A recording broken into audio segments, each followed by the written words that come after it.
निर्देशित करणे, दादानी मला तेही सौभाग्य दिलं, 3दा तालिकेवर बसवलं, राज्याचे मुख्यमंत्री खाली बसायचे, मी खुर्चीवर बसायचो, याच जिल्ह्यातला एक साधारण कुटुंबातला व्यक्ती आणि माझ्या जीवनाचा या कारकिर्दीचा शेवट सुद्धा राजकीय या विधिमंडळाच्या विधान परिषदेच्या सदस्यत्वाचा कालावधी हा सुद्धा या 13 मेला आता संपणार आहेच।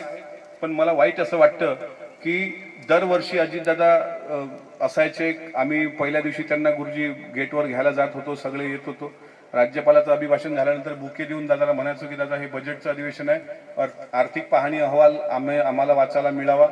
आणि दादा म्हणायचे आज तुम्ही पहिल्या दिवसाला जे दिवंगत लोक असतात, म्हातारी झालेली, जे विधिमंडळाचे सदस्य राहिलेले असतात, त्यांच्यावर शोक प्रस्ताव असतो।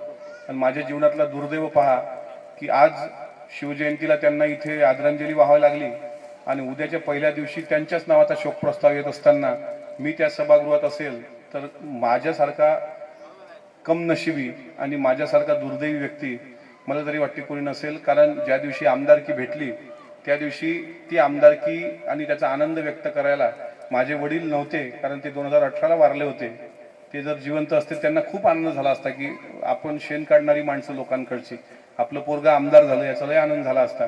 आणि आमदारकी संपते असं वाटत होतं की हे अधिवेशन चांगलं गाजवायचं, आपल्या जिल्ह्यातल्या शेतकऱ्याचे प्रश्न मांडायचे, पण ते ऐकायला आज दादा नावाचा बाप माणूस जीवनात नाही। मला असं वाटतं याच्यापेक्षा वाईट दुसरं काही असू शकत नाही।